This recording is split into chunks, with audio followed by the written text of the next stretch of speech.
Welcome back to my channel friends.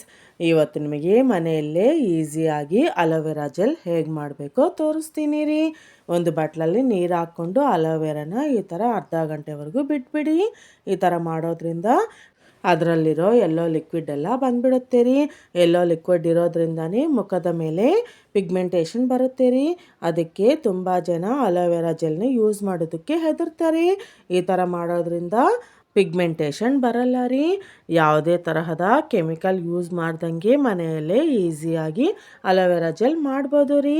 ಇದನ್ನು ಫ್ರಿಜ್ಜಲ್ಲಿ ಇಟ್ಕೊಂಡು ಯಾವಾಗ ಬೇಕಾದರೆ ಆವಾಗ ಯೂಸ್ ಮಾಡ್ಕೋಬೋದು ರೀ. ಈ ಥರ ಸಿಪ್ಪೆ ಎಲ್ಲ ತೆಗೆದುಬಿಡಿ. ನೋಡಿ, ಈ ಥರ ಈಸಿಯಾಗಿ ಜೆಲ್ ತಗೊಳ್ಬೋದು.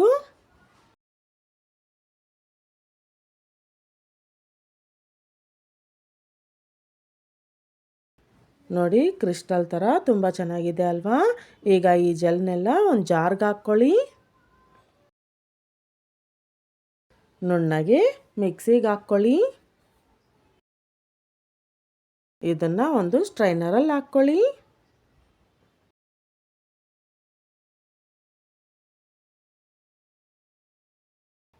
ನೋಡಿ, ಇದರಲ್ಲಿ 1 ಸ್ಪೂನ್ ಕಾರ್ಬೋಮರ್ ಪೌಡರ್ ಹಾಕ್ಕೊಳ್ಳಿ. ಈ ಪೌಡರ್ ಪ್ರತಿ ಜೆಲ್ಲಲ್ಲೂ ಹಾಕ್ತಾರೆ ರೀ. ಇದನ್ನು ಚೆನ್ನಾಗಿ ಕಲಿಸ್ಕೊಳ್ಳಿ. ಇದರಿಂದ ನಮಗೆ ಕೆಮಿಕಲ್ ಅವಶ್ಯಕತೆ ಇಲ್ದಂಗೆ ಜೆಲ್ ರೆಡಿ ಆಗೋಗುತ್ತೆ ರೀ. ಇದರಲ್ಲಿ 6-7 ಸ್ಪೂನು ರೋಸ್ ವಾಟರ್ ಹಾಕ್ಕೊಳ್ಳಿ.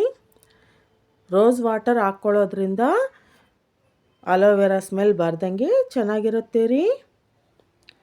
ಚೆನ್ನಾಗಿ ಕಲಿಸ್ಕೊಂಡು 5-6 ಗಂಟೆಗಳ ಕಾಲ ಬಿಟ್ಬಿಡಿ.